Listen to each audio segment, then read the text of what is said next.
Hello students, welcome to physics तक 9। तो जैसा कि क्लास 12 की फिजिक्स चल रही है फिजिक्स तक 9 पे, और इसका पूरा कंप्लीट कोर्स डिलीवर कर रहे हैं हम। और स्टूडेंट्स, आप लोग से रिक्वेस्ट है कि चैनल को आप ज़्यादा से ज़्यादा सब्सक्राइब करिए और अपने सारे फ्रेंड सर्कल में इसको घुमाइए, जिससे सारे स्टूडेंट्स इसको पढ़ सकें। तो हमारे स्टूडेंट्स इसमें चैप्टर जो चल रहा है मैग्नेटिज्म एंड मैटर का चल रहा है, क्लास 12 का फिजिक्स का चैप्टर नंबर 5 है। इसके पहले इसमें 3 स्लाइड कंप्लीट हो चुके हैं और ये चौथा स्लाइड है। इसमें इसमें हम ज्यादा से ज्यादा कंटेंट कंप्लीट करने की कोशिश करेंगे, बट फिर भी शायद एक दो टॉपिक रह जाए, वो नेक्स्ट स्लाइड में होगा। तो स्टूडेंट्स, आज के स्लाइड में हमारा टॉपिक है magnetism of materials. Magnetism of materials मतलब मैटर में मैग्नेटिज्म एग्जिस्ट कैसे करता है, उसका क्या रीजन है। तो जैसा कि स्टूडेंट्स हम जानते हैं कि हर एक मैटर मॉलिक्यूल से मिलकर बना होता है और मॉलिक्यूल एटम से बना होता है और एटम न्यूक्लियस और इलेक्ट्रॉन से मिलकर बना होता है। ये हम जानते हैं क्लासिकल थियरी ऑफ एटम से। तो by the classical theory of atom हम ये जानते हैं कि हर एक एटम न्यूक्लियस और इलेक्ट्रॉन से मिलकर बना होता है और एटम का साइज स्फेरिकल होता है, ऐसा क्लासिकल थियरी ऑफ एटम बताता है। तो सपोज दैट ये एक एटम है और एटम के न्यूक्लियस में इनका पॉजिटिव चार्ज होगा, पॉजिटिव चार्ज, और इसके ऑर्बिटल में सपोज दैट इलेक्ट्रॉन है जो रिवोल्यूशन मोशन कर रहा है।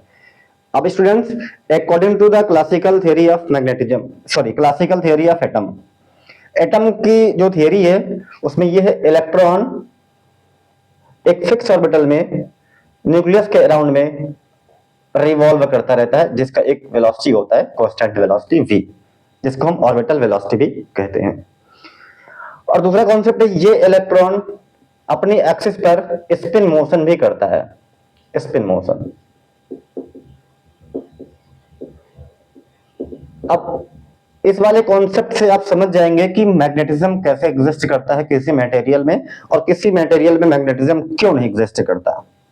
ये बहुत ही बेसिक कॉन्सेप्ट है, ज्यादा एक दो लाइन के कॉन्सेप्ट समझ जाएंगे। तो देखिए स्टूडेंट्स, इलेक्ट्रॉन क्या कर रहा है, रिवॉल्व कर रहा है और साथ ही साथ इलेक्ट्रॉन स्पिन मोशन भी कर रहा है।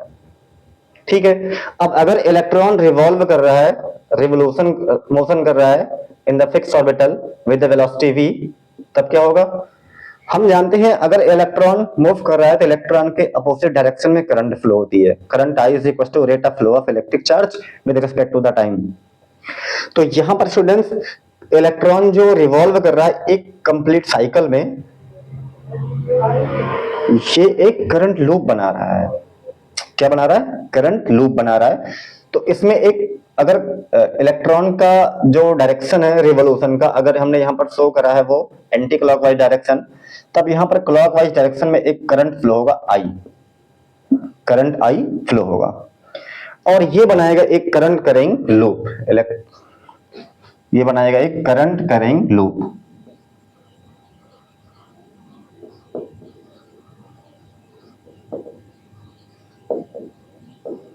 अब स्टूडेंट्स, हम जानते हैं कि current carrying loop is a magnetic dipole, is a magnetic dipole. और मैग्नेटिक डाइपोल का एक डाइपोल मोमेंट होता है वेक्टर m। तो वहां तक पहुंचने से पहले अभी हमें ये समझ गए कि ये करंट करेंग लूप क्या है, एक मैग्नेटिक डाइपोल है। ठीक है, तो अब हम इसमें जितना अमाउंट ऑफ करंट फ्लो हो रहा है उस करंट को पहले डिटरमाइन करते हैं। तो देखिए, we know that I is equal to Q upon T। यहां Q is equal to NE होता है upon T। N number of electron, एक ही इलेक्ट्रॉन है तो लिखेंगे E अपॉन T। ये हो गया I इज इक्वल टू, यहां T क्या है, T time period of revolution. तो स्टूडेंट्स, यहां से रिजल्ट हमको मिल गया I is equal to E by T. अब T को अलग से निकाल देंगे, यहां we know that V is equal to होगा 2 pi R upon T। R यहां रेडियस होगा, इसका एटम का रेडियस होगा, ये R होगा। तो यहां से हम T की वैल्यू को फाइंड कर लेंगे तो रिजल्ट आएगा T is equal to 2 pi R by V। ये वैल्यू यहां पर सब्स्टिट्यूट करेंगे तो आएगा E बाई T की value 2 pi R by V। तो then we can find I is equal to EV upon 2 pi R। तो इतना अमाउंट ऑफ करंट ये फ्लो होगा और जिससे ये करंट लूप बनाएगा। ठीक है, ये करंट लूप बन गया। अब हमने कहा कि ऐसा एक करंट लूप एक क्या होता है, मैग्नेटिक डाइपोल होता है। अब अगर ये मैग्नेटिक डाइपोल है तो इसका एक मैग्नेटिक डाइपोल मोमेंट होगा। तो we know that M is equals to I N A। I is the current, N is the number of turn, A is the area, और ये होगा वेक्टर M। ठीक है, अब अगर ये magnetic dipole moment vector M है तो इसकी डायरेक्शन यहाँ पर क्या होगी? तो स्टूडेंट हम इनको राइट हैंड थंब रूल से फाइंड करते हैं, राइट हैंड के रूल से। तो देखते हैं यहाँ पर करंट जा रही है क्लॉकवाइज। ठीक है, तो करंट अगर क्लॉकवाइज जा रही है तो हम राइट हैंड को इस तरह से अरेंज करेंगे कि थंब इनके परपेंडिकुलर रहे, और जो 4 रस्ट फिंगर बच रहे हैं जो कर्ल हैं, मुड़ी हुई हैं, इनको इस तरह से अरेंज करेंगे। तो इनको इस तरह से सेट करेंगे कि चारों curl fingers are in the direction of current. तो ये देखिए करंट डायरेक्शन है नहीं, तो अगर हम इसको इस तरह से अरेंज कर लें तब ये चारों जो कर्ल फिंगर हैं ये करंट के डायरेक्शन में आ गए। तब ये जो थंब का सिंबल होगा या थंब का जो डायरेक्शन होगा, this is shows the direction of magnetic dipole moment vector M। तो यहां पर वेक्टर M की जो डायरेक्शन होगी वो स्टूडेंट वर्टिकली इनवर्ड, ये होगी वेक्टर M, इसकी डायरेक्शन होगी vertically inward to the plane.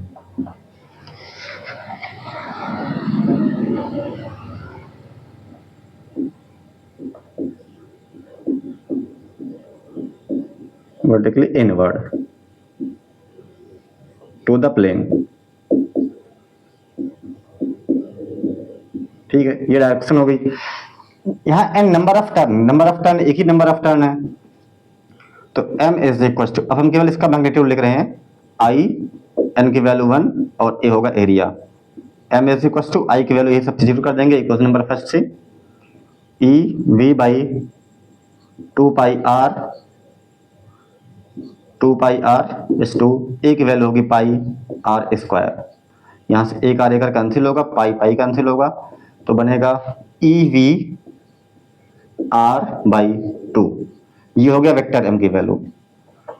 तो M इज इक्वल टू मिल गया magnetic dipole moment of atom EVR by 2। ये इक्वेशन 1 को हम सेकंड मान लेंगे। यह magnetic dipole moment of atom due to the revolution motion of electron. तो स्टूडेंट्स ये रिजल्ट यहां नहीं आया है तो हम इसको यहां लिख दे रहे हैं, M is equal to EVR by 2।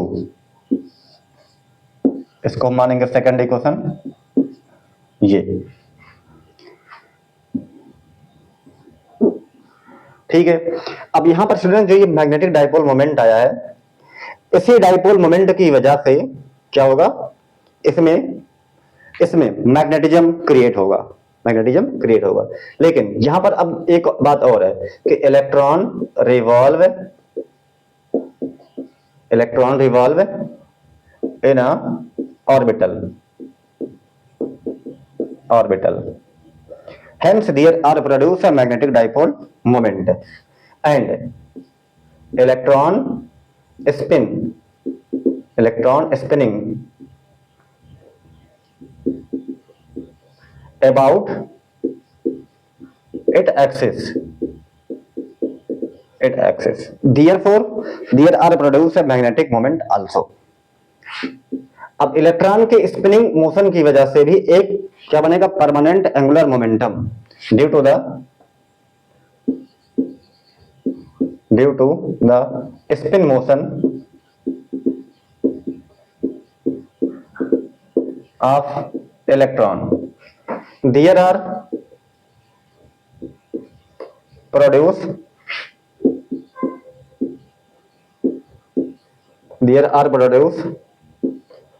a permanent angular momentum, permanent spin angular momentum।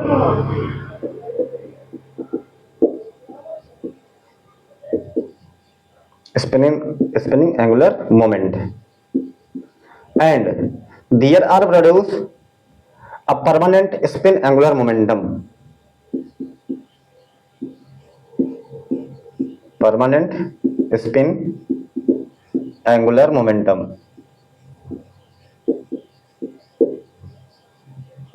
Momentum that is ms, इसको हम लिख रहे हैं ms, due to the spin motion of electron.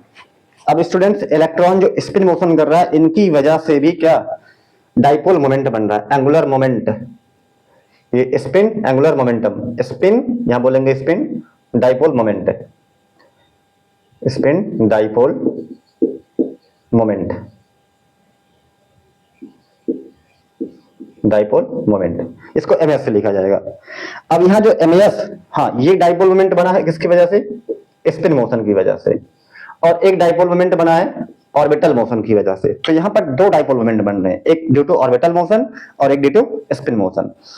अब जो स्पिन मोशन की वजह से डाइपोल मोमेंट बना है, ms की वैल्यू इनकी आती है approx 9.28 to 10 to the power -24 ampere metre square. अब स्टूडेंट यहां पर net dipole moment, net dipole moment of atom, moment of atom equal to the sum of dipole moment of orbital motion and spin motion. तो हो जाएगा m plus ms, vector m plus ms, vector ms, vector m यहां पर होगा due to the orbital motion, इनको o लिख दे रहे हैं, इनको लिख रहे हैं s, that is spin motion. तो अब इन दोनों की वजह से बनाएगा क्या, net magnetic dipole moment, net is equal to mo orbital motion plus ms spin motion. तो अब इसी नेट डाइपोल मोमेंट की वजह से क्या एटम में मैग्नेटिज्म क्रिएट होता है।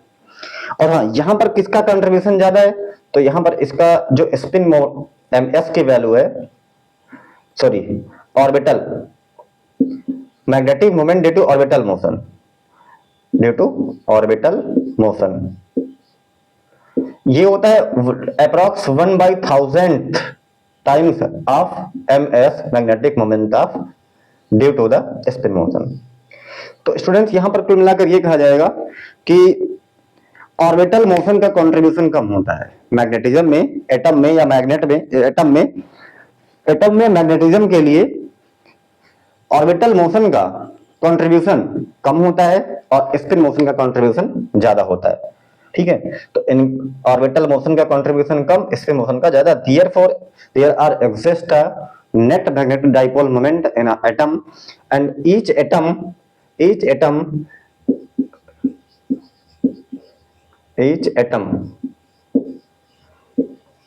are dipole moment, are dipole, magnetic dipole। But यहां पर अभी एक बात और है, वो एटम डाइपोल मैग्नेटिक डाइपोल होगा जिसके आउटर मोस्ट ऑर्बिटल में इलेक्ट्रॉन अनपेयर्ड होंगे। डाइपोल मोमेंट वही एटम होगा जिसमें आउटर मोस्ट ऑर्बिटल में electrons are unpaired, electrons are unpaired.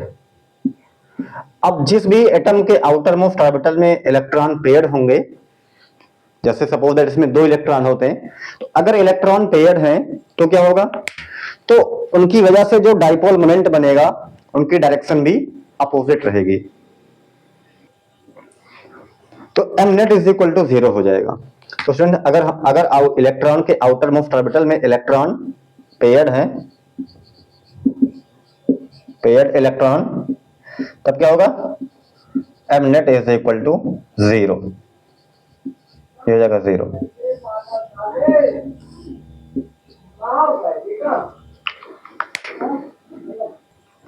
तो स्टूडेंट्स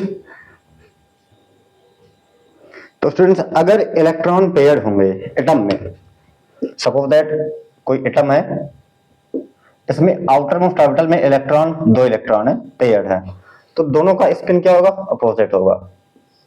ये सपोज दैट एंटी क्लॉकवाइज जा रहा है वेलोसिटी v से, ये जा रहा है वेलोसिटी v से क्लॉकवाइज।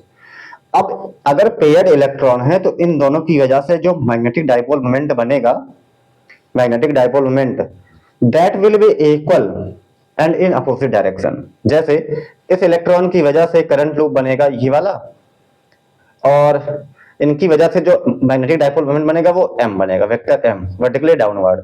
जो दूसरा इलेक्ट्रॉन है ये क्लॉकवाइज घूम रहा है, ये इनका करंट लूप बनाएगा एंटी क्लॉकवाइज, तो एंटी क्लॉकवाइज इनकी वजह से m बनेगा vertically upward, m vector m।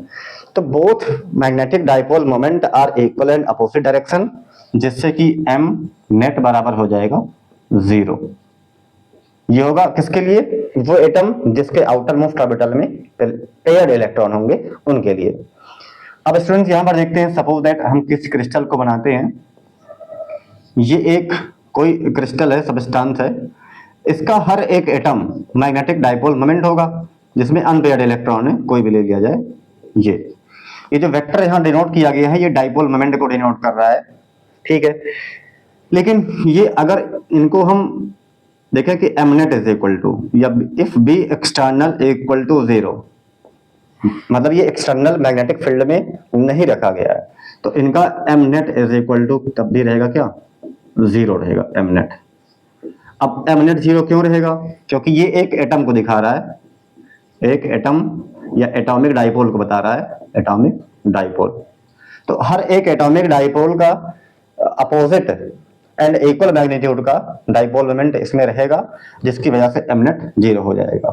अगर हम इसी क्रिस्टल को, इसी मटेरियल को किसी भी एक्सटर्नल मैग्नेटिक फील्ड में इनको रख देते हैं, तब यहाँ पर m नेट क्या हो जाएगा, देखिए। तो सारा जो डाइपोल मोमेंट है ना, तब वो कोशिश करेंगे एक्सटर्नल डाइपोल मोमेंट के डायरेक्शन में अलाइन होने का, तो m net does not equal to 0, जिससे इसमें मैग्नेटिज्म रहेगा। तो स्टूडेंट्स यही है मैग्नेटिज्म ऑफ मैटर का पूरा कंटेंट है। तो इसमें सार क्या मिला, सार यही मिला, मतलब पूरा समरी क्या है, समरी यही है कि कोई भी एटम होता है उसमें इलेक्ट्रॉन होते हैं, इलेक्ट्रॉन ऑर्बिटल मोशन करता है, तो ऑर्बिटल मोशन की वजह से क्या मैग्नेटिक डाइपोल मोमेंट बनता है, जिससे इसमें मैग्नेटिज्म क्रिएट होता है। दूसरी बात ये, इलेक्ट्रॉन स्पिन मोशन भी करता है, इलेक्ट्रॉन के स्पिन मोशन के कारण भी परमानेंट एंगुलर डाइपोल मोमेंट बनता है, जिनके कारण भी इसमें मैग्नेटिज्म क्रिएट होता है। अब इनका टोटल m नेट जो होता है वो ऑर्बिटल मोशन और स्पिन मोशन के सम के बराबर होता है, ठीक है। लेकिन स्पिन मोशन का कॉन्ट्रीब्यूशन यहाँ पर ज्यादा रहता है, स्पिन मोशन का कॉन्ट्रीब्यूशन ज्यादा रहता है और ऑर्बिटल मोशन का कॉन्ट्रीब्यूशन कम रहता है। ऑर्बिटल मोशन मोर कंट्रीब्यूशन,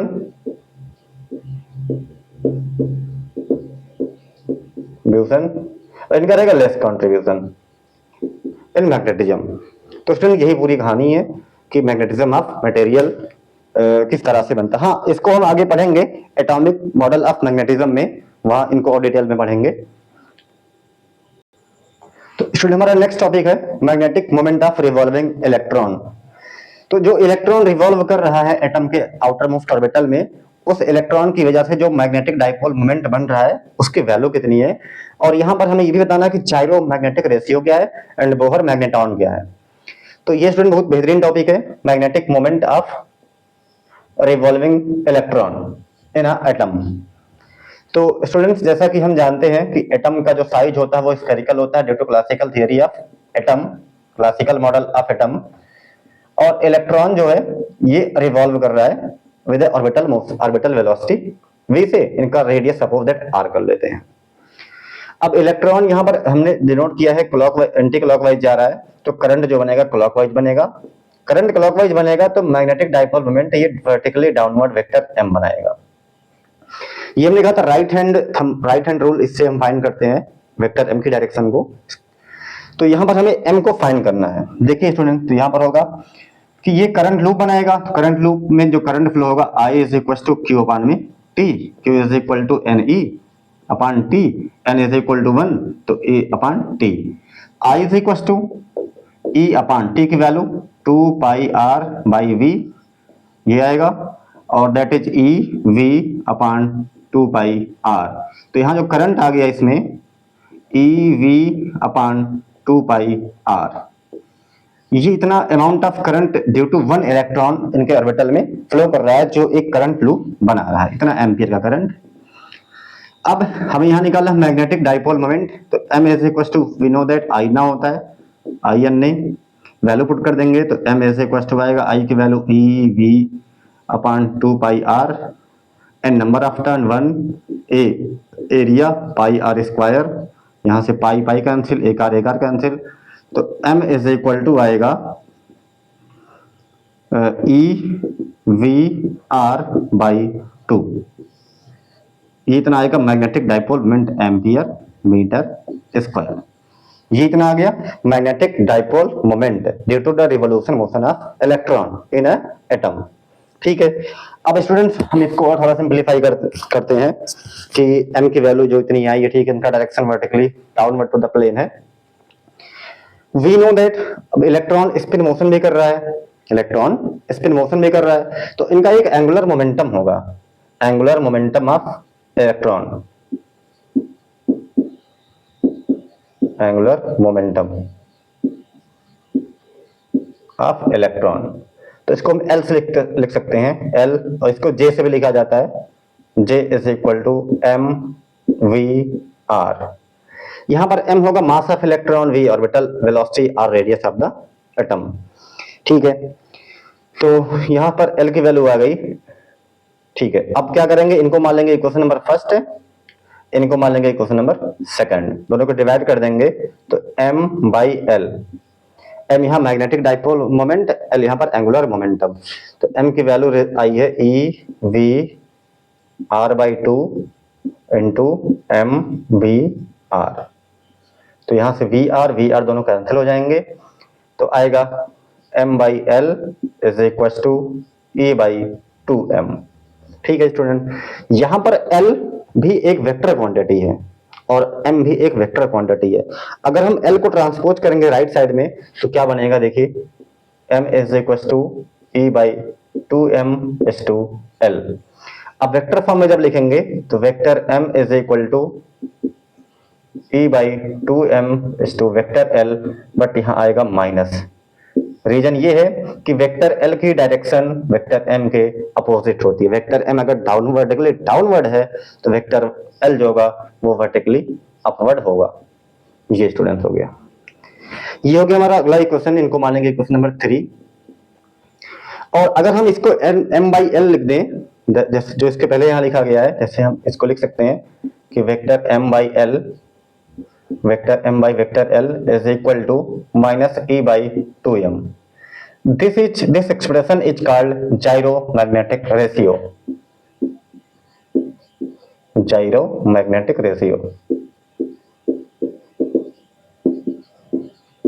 अब स्टूडेंट्स ये जो जायरोमैग्नेटिक रेशियो है ये कांस्टेंट वैल्यू आती है और ये कॉम्पिटिटिव एग्जाम के लिए है और बोर्ड एग्जाम में भी इनका ऑप्शनल क्वेश्चन में दे सकता है कि what do you mean by gyromagnetic ratio, और ऑप्शन दे देगा तो वहां से आप इसको ढूंढ लेंगे। ठीक है, अब यहां पर हमें बोहर मैग्नेट्रॉन को भी फाइंड करना होता है। अब इसी को हम आगे बढ़ाएंगे कि by equation third we know that m is equal to e by 2m is to l। ठीक है, यहां हम केवल मैग्नीट्यूड को रख रहे हैं स्केलर क्वांटिटी में, स्केलर फॉर्म में। We know that l is equal to l क्या है, मैग्नेट एंगुलर मोमेंटम है। तो एंगुलर मोमेंटम की वैल्यू हमने लिखा है m v r, लेकिन इनकी एक वैल्यू और होती है n h अपॉन 2 पाई, ये भी एंगुलर मोमेंटम का ही फॉर्मूला है। तो l की जब ये वाली वैल्यू हम पुट करेंगे तो आएगा m is equal to e upon 2m is to n h by 2 pi. तो यहां से हाँ n होगा यहां पर number of orbital, number of orbital.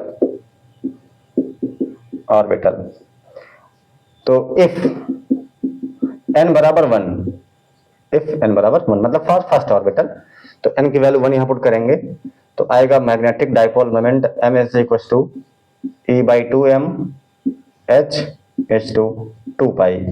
इसको अरेंज कर लेंगे तो आएगा m is equal to e h upon 4 pi m। अब स्टूडेंट यही जो वैल्यू है magnetic dipole moment, this is called Bohr magnetron, Bohr magnetron. ये भी एक कांस्टेंट वैल्यू है, ये भी क्या है, एक कांस्टेंट वैल्यू है। तो ये अब स्टूडेंट यही हमारा magnetic moment of revolving electron in atom. तो इसको हम यहाँ बोहर मैग्नेट्रॉन तक सॉल्व करते हैं, यहाँ तक का।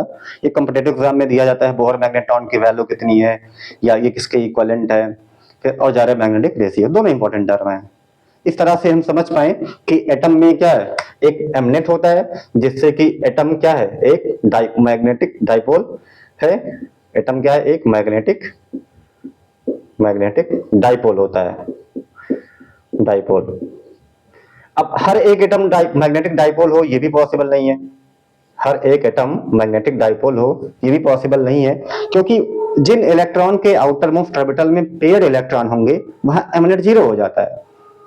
तो एमनेट जिसमें रहेगा वही मैग्नेटिक डाइपोल होगा, वही दैट इज पार मैग्नेट की तरह काम करेगा, वही होगा। जिसमें अनपेयर्ड इलेक्ट्रॉन होंगे, जिसमें पेयर होंगे उसका एमनेट जीरो हो जाएगा। तो स्टूडेंट ये हमारा हो गया magnetic moment of revolving electron. तो अब हम आगे बढ़ते हैं अगले टॉपिक को।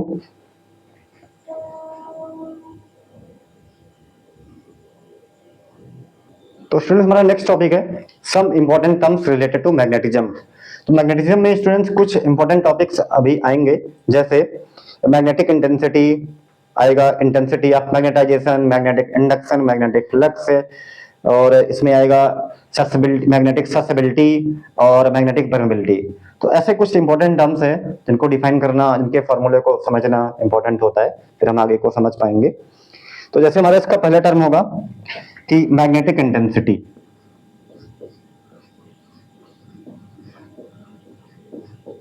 मैग्नेटिक इंटेंसिटी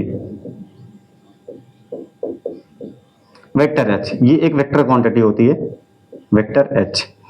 अब स्टूडेंट मैग्नेटिक इंटेंसिटी को हम डिफाइन करेंगे, vector H is equal to vector B not upon mu not, ये होगा। अब अगर डेफिनेशन की बात है, डेफिनेशन हम इनको लिख सकते हैं the ratio of magnetic field, the ratio of magnetic field vector v naught to the magnetic permeability, magnetic permeability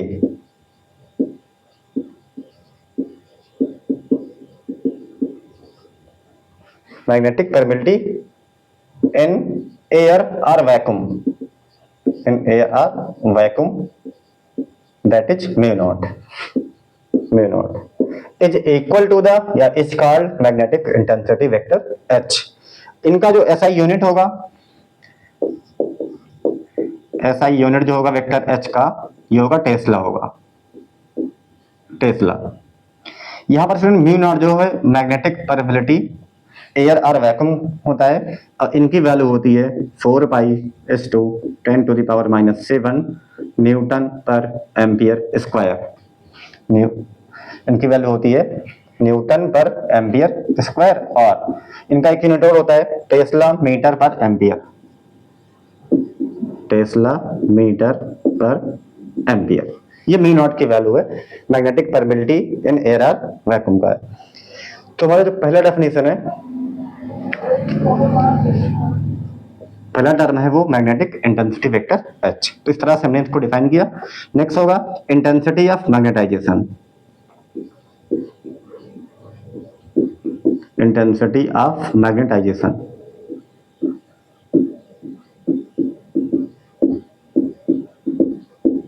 इसको लिखेंगे वेक्टर आई से, वेक्टर आई। तो स्टूडेंट अब यहाँ वेक्टर आई जो होता है intensity of magnetization, vector I is equal to होता है vector M upon V, vector M upon V. V यहाँ अब इनको डिफाइन करेंगे, डेफिनेशन क्या लिखेंगे, मैग्नेटिक डाइपोल मोमेंट या magnetic moment, magnetic moment per unit volume, per unit volume is called intensity of magnetization, intensity of magnetization. ये student होगा यहाँ पर वेक्टर आई। अब यहाँ vector I is equal to हो गया वेक्टर एम अपान वी, तो इतना थोड़ा कट गया, हम इसको ऊपर लिख दे रहे हैं। इसका डेफिनेशन तो वही होगा, magnetic moment per unit volume, यहाँ तक का ठीक है, is equal to the intensity of magnetization, ठीक है। Then I is equal to vector I is equal to vector M upon V, ठीक है। ये फॉर्मूला इनका है इंटेंसिटी ऑफ मैग्नेटाइजेशन का। इनका एसआई यूनिट क्या होगा, एसआई यूनिट देखिए स्टूडेंट, एम यहाँ मैग्नेटिक डाइपोल मोमेंट है या मैग्नेटिक मोमेंट है, इनका कितना होता है, आईना, आईना से होगा ampere metre square upon metre cube, ये वॉल्यूम है, ये कैंसिल होगा तो बनेगा एम्पियर पर मीटर। ये हो गया इंटेंसिटी ऑफ मैग्नेटाइजेशन। तीसरा इनका टर्म लिख रहे हैं इनको, मैग्नेटिक फ्लक्स को,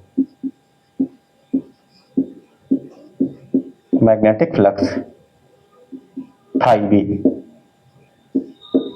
ये होगा, ये स्केलर क्वांटिटी है मैग्नेटिक फ्लक्स। तो मैग्नेटिक फ्लक्स को डिफाइन करेंगे, the number of magnetic field line, the number of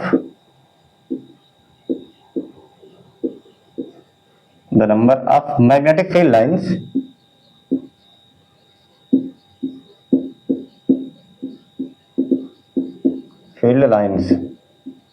passing perpendicularly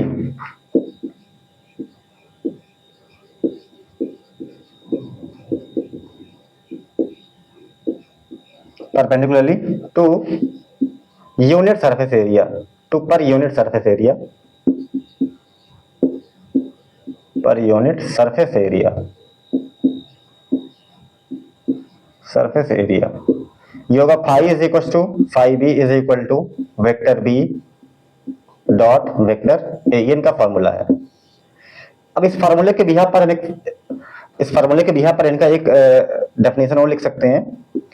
और जैसे इनको हमने यहाँ डिफाइन किया है, ये मान लीजिए कोई सीट है, इनका एरिया वेक्टर ए है और ये मैग्नेटिक फील्ड में इस तरह से रखा गया है, यूनिफॉर्म मैग्नेटिक फील्ड में, ये वेक्टर बी हो गया यूनिफॉर्म मैग्नेटिक फील्ड, ये इनका एरियल वेक्टर ए कैप हो गया, ए कैप। तब स्टूडेंट्स जितना field line per unit area इस सीट से per unit area perpendicularly pass हो रही है, that number of magnetic field lines is known as magnetic flux. अब इसको एक तरह से और डिफाइन कर सकते हैं इस वाले फॉर्मूले से कि the scalar product of magnetic field and surface area is equal to the magnetic flux phi B. तो phi B is equal to यहां हो जाएगा B A of cos theta, यहां थीटा होगा मैग्नेटिक फील्ड और एरियल वेक्टर के बीच में बना एंगल, ये हो गया। अब स्टूडेंट यहां पर देखिए मैग्नेटिक फ्लक्स जो फाई डिपेंड करेगा एंगल पर। अब यहाँ एंगल की वैल्यू अगर हम वेरी करेंगे, थीटा की वैल्यू 0, 90, 180 जितना भी वेरी करें, तो मैग्नेटिक फ्लक्स फाई की भी वैल्यू वेरी करेगी। जैसे if theta is equal to 0 degree, तब आएगा phi B is equal to B A cos 0 की वैल्यू 1, तब यहाँ फाई बी होगा मैक्सिमम, मैग्नेटिक फ्लक्स क्या होगा तब मैक्सिमम होगा। अगर यहाँ थीटा की वैल्यू 180 कर दिया जाए, suppose that theta is equal to 180, ठीक है, तो फाई बी की वैल्यू कितनी है जी, माइनस बी ए आएगी, क्योंकि cos 180 की वैल्यू होती है कितना, -1। तो यहां से मैग्नेटिक फ्लक्स डिपेंड करेगा हमारा एंगल पर, यूनिट एरियल वेक्टर और मैग्नेटिक फील्ड के, ठीक है। अब यहां से एक रूल और आएगा जिसको हम कहते हैं गॉस लॉ ऑफ मैग्नेटिज्म। तो गॉस लॉ ऑफ मैग्नेटिज्म जैसे आपने पढ़ा है Gauss law of electrostatic, Gauss law of electroelastic में क्या पढ़े हैं कि the net magnetic flux, sorry the net electric flux linked with a closed surface phi E, यहां पर ये इलेक्ट्रिक फ्लक्स है, summation of q inside upon epsilon naught. तो इस स्टेटमेंट को कहा जाता है गॉस लॉ ऑफ इलेक्ट्रोस्टैटिक, ठीक है। और हाँ एक मिनट, यहाँ फाई का यूनिट भूल गए लिखना, फाई बी का जो एसआई यूनिट होगा वो होगा वेबर, इनका यूनिट, मैग्नेटिक फ्लक्स का जो यूनिट होगा एसआई यूनिट, इनको वेबर में लिखा जाता है, इनको और भी मात्रक बन सकते हैं, ठीक है। तो यही गॉस लॉ ऑफ इलेक्ट्रोस्टैटिक। अब यहाँ एक मैग्नेटिज्म में या मैग्नेटोस्टैटिक्स में आता है गॉस लॉ ऑफ मैग्नेटोस्टैटिक या गॉस लॉ ऑफ मैग्नेटिज्म। तो students, according to the Gauss law of magnetism, the net magnetic flux phi B linked with a closed surface, linked with a closed surface always will be 0. तो phi b is equal to closed integral of vector b dot vector a is equal to 0, या d phi b is equal to closed integral of vector b dot vector dA is equal to 0. इसी statement को, इसी फॉर्मूले को या इसी statement को कहा जाता है गॉस लॉ ऑफ मैग्नेटिज्म या गॉस लॉ ऑफ मैग्नेटोस्टैटिक। तो अगर हम इनको और डिराइव करें तो लिख सकते हैं इसी इक्वेशन को del dot vector B is equal to 0। अब डेल डॉट वेक्टर बी को पढ़ा जाता है divergence of vector B is equal to 0। यह मैक्सवेल का सेकंड इक्वेशन बताता है। Del dot vector B, vector del है ये, dot vector B is equal to 0। इसे ही कहा जाता है गॉस लॉ ऑफ मैग्नेटोस्टैटिक,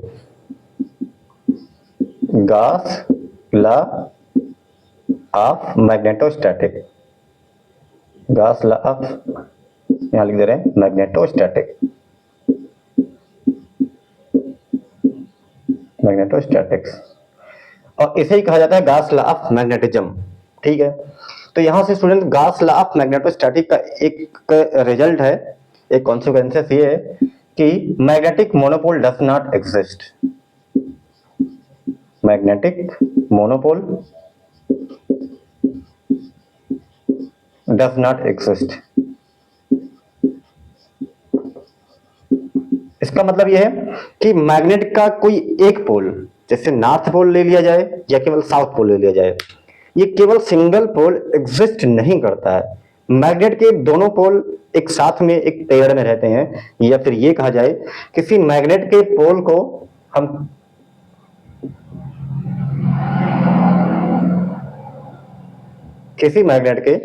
को हम डिवाइड करके सेपरेट नहीं कर सकते हैं।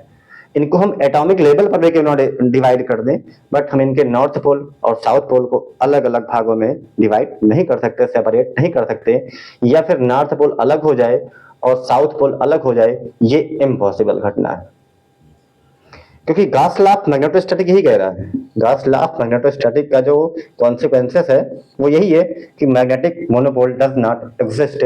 इसका मतलब यही है कि मैग्नेट, किसी भी बार मैग्नेट के नॉर्थ पोल या साउथ पोल दोनों को सेपरेट नहीं किया जा सकता है। It is impossible to separate the pole of a magnet according to the Gauss law of magnetism. ठीक है स्टूडेंट, लेकिन अब अगर हम इलेक्ट्रोस्टैटिक के बिहाफ पर देखें तो इलेक्ट्रोस्टैटिक में माइनस चार्ज अलग होता है, प्लस चार्ज अलग होता है, दोनों को सेपरेट किया जा सकता है इलेक्ट्रोस्टैटिक में, और दोनों को जब आसपास रख देते हैं तो यही मैग्नेटिक डाइपोल बना लेता है, लेकिन इलेक्ट्रिक डाइपोल बना लेता है। लेकिन मैग्नेटिज्म में ऐसा नहीं है, मैग्नेटिज्म में ऐसा नहीं है कि इनके नॉर्थ और साउथ को अलग कर दिया जाए या दोनों को पास फैलाए। तो हाँ, दोनों पास में रहते हैं पेयर में, इसी पेयर को बोलते हैं मैग्नेटिक डाइपोल बोलते हैं, मैग्नेटिक डाइपोल इसी को बोलते हैं, और इसे इलेक्ट्रिक डाइपोल बोलते हैं।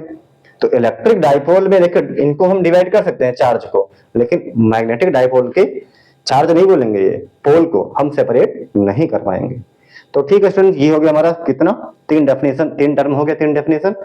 अब नेक्स्ट बढ़ते हैं मैग्नेटिक इंडक्शन। मैग्नेटिक इंडक्शन के लिए हमें इरेज करना पड़ेगा कंटेंट को, फिर आगे बढ़ते हैं।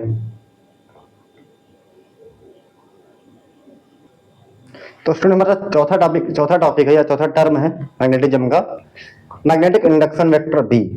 ये भी एक इंपॉर्टेंट टर्म है मैग्नेटिज्म का। तो ये देखते हैं क्या होता है मैग्नेटिक इंडक्शन। तो स्टूडेंट जैसे कि अगर हम कंसीडर करें यूनिफॉर्म मैग्नेटिक फील्ड है, यूनिफॉर्म मैग्नेटिक फील्ड में हम किसी एक फेरो मैग्नेटिक सब्सटेंस को रख देते हैं। ये एक आयरन बार है, DJ iron bar,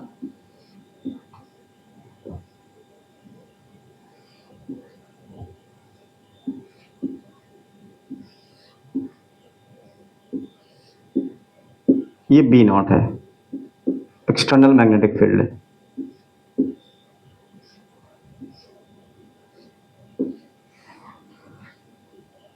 it is a बार, ये क्या है, एक बार, आयरन बार,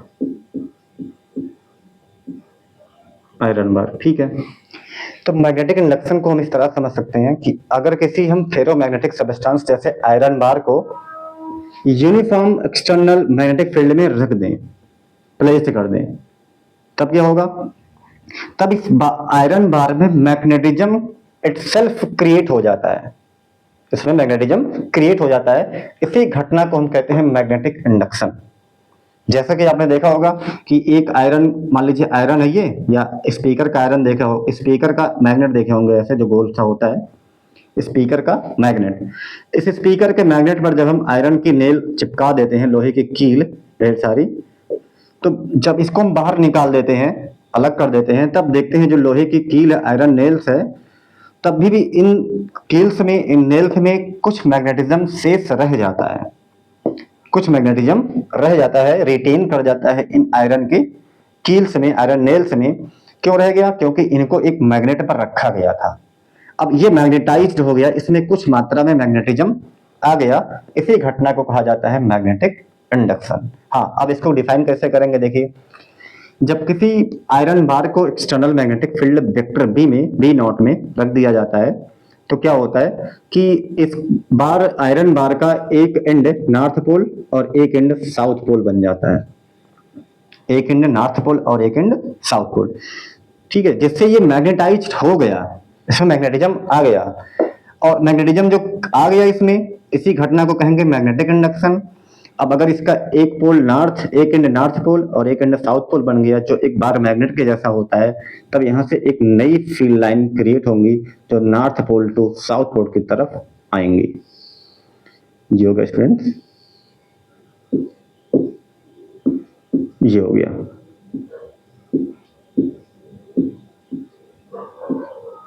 ठीक है, तो अब इसका जो नेक्स्ट फिगर होगा, नेक्स्ट फिगर हम बना रहे हैं, देखिए क्या होगा। ये था साउथ पोल, ये था नॉर्थ पोल, इसको हटा देते हैं। ठीक है, तो अब जो इसको external magnetic field B not में जिसमें रखा गया था, उसमें देखिए क्या ऑब्जर्व होगा। तो जितना फील्ड लाइन इस पे जा रही थी, ये सब के सब इसमें अंदर चले जाएंगे, ज्यादातर इसके इन साइड से जाएंगे, ये मैग्नेटिक फील्ड लाइन। और इसके बाद सारी मैग्नेटिक फील्ड लाइन बाहर यहां से निकलेंगे, बाहर इमर्जेंट करेंगी या निकलेंगी आउटवर्ड डायरेक्शन में। क्योंकि आयरन बार है, ज्यादा से ज्यादा फील्ड लाइन ये इसके अंदर से होके गुजरेंगी, ज्यादा से ज्यादा फील्ड लाइन। ये इसे ही घटना को कहा जाता है मैग्नेटिक इंडक्शन कहा जाता है। ठीक है, और इसका रीजन क्या है कि ज्यादा, ये पहली घटना है, दूसरी घटना ये इनकी बनेगी, दूसरा फिगर होगा इनके बाद का, ये वाला फिगर बनेगा कि जितना मैग्नेटिक फील्ड लाइन इसके बाहर की इस एंड की तरफ में है, सारे फील्ड लाइन इससे होके पास करेंगे वर्टिकली, और फिर आगे अगले वाले पोल से बाहर इमर्जेंट करेंगे, बाहर निर्गत होंगी। ठीक है, हाँ, अब यहाँ पर इनके पोल पर मैग्नेटिक फील्ड की डेंसिटी यहाँ ज्यादा हो गई, इस पोल पर ज्यादा हो गई, लेकिन इनके इक्वेटोरियल पर यहाँ और यहाँ फील्ड लाइन की जो डेंसिटी है वो कम हो गई। इसका कारण क्या है? अभी ट्रेन आ गई है, फिर अब देखते हैं। तो स्टूडेंट्स, हम बता रहे थे इंडक्शन में, मैग्नेटिक इंडक्शन में, ये फील्ड लाइन बार, आयरन बार के एक एंड पर इनकी डेंसिटी ज्यादा हो गई है और इस वाले एंड पर कम हो गई। इसका रीजन देखिए क्या है। जो हमने आयरन बार यहाँ पर रखा है, इसके इस पोल पर या इस साइड पर फील्ड लाइन जो होते हैं लगभग पैरेलल दिख रहे हैं, इनका और इनका, इसलिए यहाँ नेट फील्ड इंटेंसिटी बढ़ जाती है दोनों एंड पर, और इक्वेटोरियल कंडीशन पे दोनों की अपोजिट, इनकी फील्ड लाइन इंडक्शन की वजह से जो बना है, और एक्सटर्नल इलेक्ट्रिक फील्ड है, both are in opposite direction, जिसकी वजह से यहाँ पर फील्ड लाइन की डेंसिटी कम हो जाती है, नेग्लिजिबल हो जाती है। तो इसे हम कहते हैं मैग्नेटिक इंडक्शन। इस तरह से इस आयरन बार में मैग्नेटिज्म क्रिएट हो जाता है। अब इनको डिफाइन करेंगे, ये होता है B is equals to B not plus mu not is to I, ये इनका फॉर्मूला बनेगा। अब अगर हम इनको डिफाइन करें, डेफिनेशन कैसे लिखेंगे? तो लिखेंगे the magnetic induction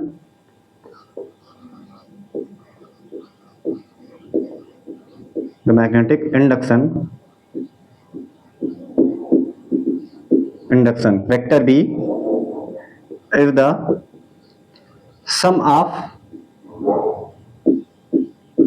magnetic field, external magnetic field, external magnetic field,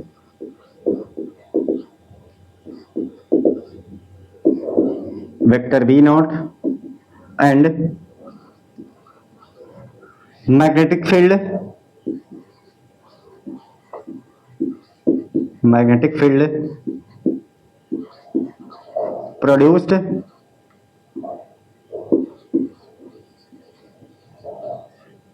due to the magnetization, magnetization. तो ये आएगा student vector B is equal to magnetic induction vector B naught plus mu not is to I. तो अब यहाँ पर external magnetic field और internal magnetic field है, इन दोनों का जो सम है यही बनेगा हमारा मैग्नेटिक इंडक्शन वेक्टर बी बनाएगा। अब इसी को हम यहाँ और सिंप्लीफाई कर सकते हैं, तो ये आएगा बी, इसको केवल स्केलर फॉर्म में लिख रहे हैं, B is equal to B naught plus mu not is to I. अब यहाँ इसके पहले हम जानते हैं कि B naught is equal to mu naught into H. तो यहाँ पर हम बी नॉट की वैल्यू रिप्लेस करेंगे, क्योंकि ये आया है H is equal to B not upon mu naught के रिजल्ट से आया है। तो B is equal to magnetic induction mu not is to H plus mu not is to I. तो B is equal to mu naught common कर लेंगे, तो H plus आई, ये इनका रिजल्ट है मैग्नेटिक इंडक्शन का। यहाँ जो बी बता रहा है मैग्नेटिक इंडक्शन, इनको वेक्टर फॉर्म में लिख सकते हैं, vector B equal to mu naught vector H plus vector I. यहाँ वेक्टर एच क्या है, magnetic intensity, where vector B equal to magnetic induction, magnetic induction and mu naught permeability, magnetic permeability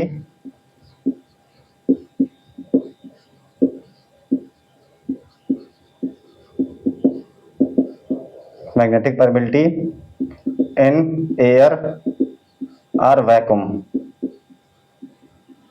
vector H is equal to magnetic intensity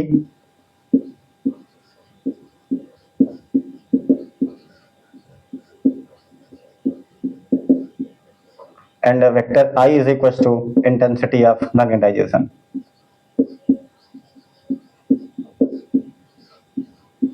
Intensity of magnetization.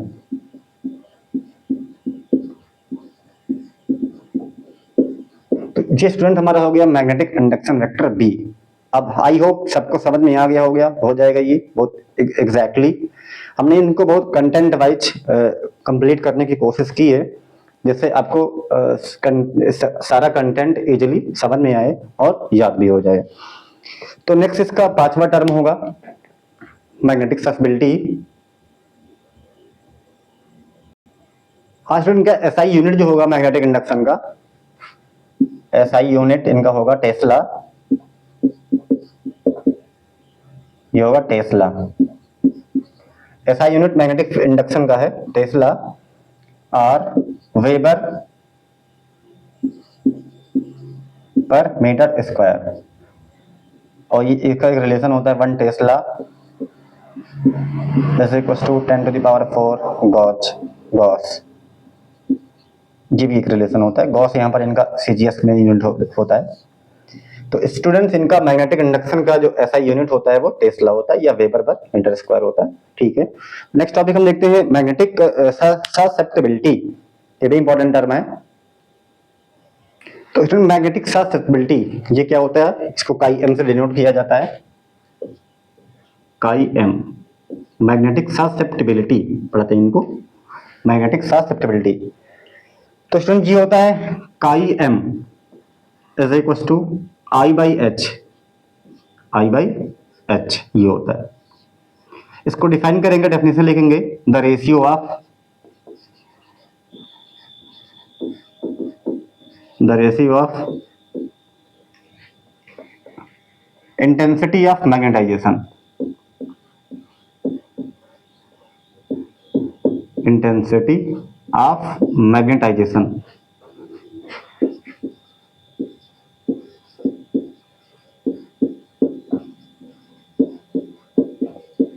Capital I to magnetic intensity,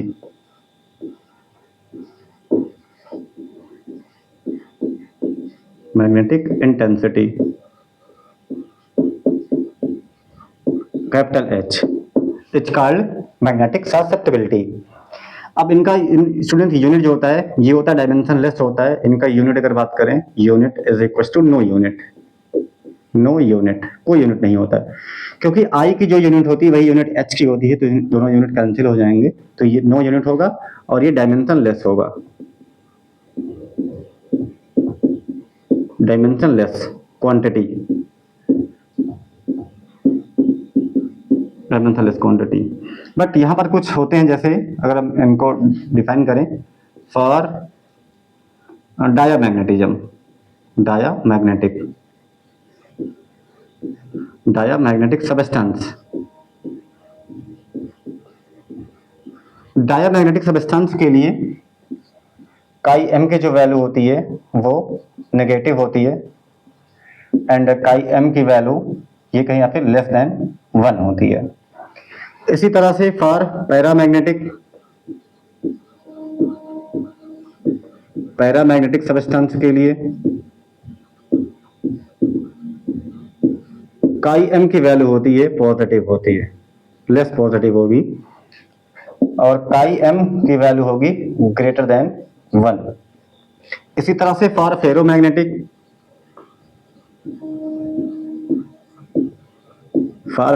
substance के लिए काई M की value होगी more positive,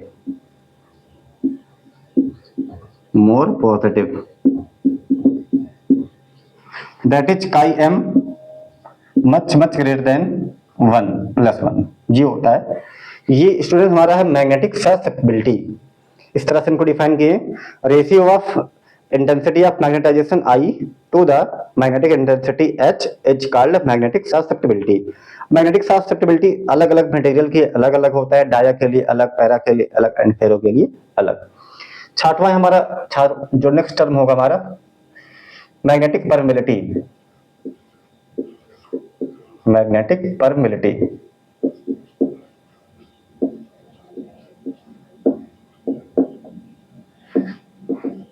इनको mu से लिखा जाएगा, mu. अब यहां पर मैग्नेटिक परमिलिटी म्यू को डिफाइन करेंगे, म्यू इज इक्वल टू होगा स्टूडेंट बी बाई एच, इनका फॉर्मूला जो होगा mu is equal to B by H. तो इनको डिफाइन करेंगे, the ratio of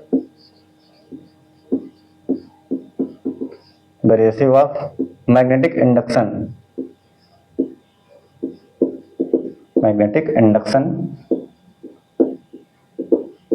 B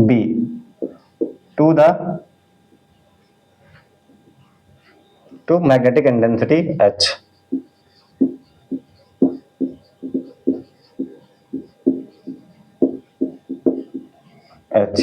It's called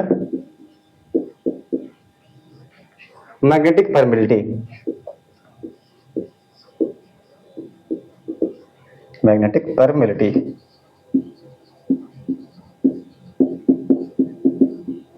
ये हो गया फ्रेंड। अब यहां पर एक इनका रिलेशन भी होता है, यहां पर हमें म्यू इनको भी डिफाइन करना है, इसी टाइम कर दें तो। और इनका एसआई यूनिट भी देख लीजिए, एसआई यूनिट म्यू का होता है न्यूटन, अरे क्या लगे, SI unit of mu Newton पर एम्पियर स्क्वायर। अब इनका रिलेशन भी है, इसको डेराइव कर रहे हैं। वी नो दैट अब इनका एक रिलेशन है, वो होता है B इज इक्वल टू, इसके पहले हमने पढ़ा था मैग्नेटिक इंडक्शन में, म्यू नॉट H प्लस आई। ये हम इसके पहले पढ़े थे मैग्नेटिक इंडक्शन में, ये फॉर्मूला आया था। तो यहां पर अगर हम पूरे इस इक्वेशन को H से डिवाइड कर दें, dividing by H, dividing by H, we get B by H is equal to mu not H by H plus I by H, ये कैंसिल हो जाएंगे। तो यहाँ स्टूडेंट बनेगा B by H is equal to mu not 1 plus I by H. अब b by H जो है ये स्टूडेंट है म्यू के बराबर, मैग्नेटिक परमेबिलिटी, तो इसको लिखेंगे mu is equal to mu not 1 plus I by H बराबर है काई के, काई एम। तो ये इनका रिलेशन हो गया मैग्नेटिक परमेबिलिटी का। अब यहां अगर म्यू नॉट को हम ट्रांसपोज करके इस तरफ ले आए लेफ्ट साइड में, तब आएगा mu by mu not is equal to 1 plus chi M, और म्यू बाई म्यू नॉट कहेंगे mu R, relative magnetic permeability, तो आएगा mu R is equal to 1 plus chi M. ये इनका फाइनल इक्वेशन हो गया स्टूडेंट्स। इस तरह से मैग्नेटिज्म के जो कुछ इंपॉर्टेंट टर्म से 6 इंपॉर्टेंट टर्म लगभग थे, 6 को डिफाइन किया गया है और कंप्लीट हो गया है। तो स्टूडेंट्स आई होप सारा का सारा कंटेंट आपको समझ में आया होगा, और रिक्वेस्ट है कि आप चैनल को सब्सक्राइब करेंगे, लाइक करेंगे, और अपने दोस्तों में, अपने फ्रेंड सर्कल में चैनल को और इस वीडियो को शेयर करेंगे, जिससे ज़्यादा से ज़्यादा लोग इसको देख सके। और सब्सक्राइबर तो अच्छे खासे हो गए हैं, बस उम्मीद है कि आप लोग इसको चैनल को देखते रहिए, वीडियो को देखते रहिए। हाँ, और जो भी कंटेंट ना समझ में आए, या जो टॉपिक या जो चैप्टर आपको समझ में ना आया हो, 11th का हो या 12th का हो, या फिजिक्स से रिलेटेड कोई सवाल हो, तो आप उस सवाल को कंटेंट को या कमेंट बॉक्स में कमेंट कर सकते हैं, और अच्छा लगे तो कमेंट कर दीजिएगा, और कोई सवाल या डाउट हो तो उसको पूछ सकते हैं। तो देन अभी तक इतना ही, तब तक के लिए जय हिंद। बाकी अब नेक्स्ट वीडियो में, लेक्चर बहुत लंबा हो गया है।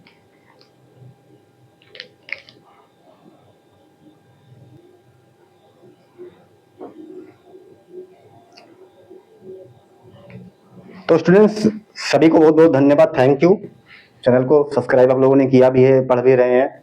हाँ, और जो डाउट हो पूछ सकते हैं।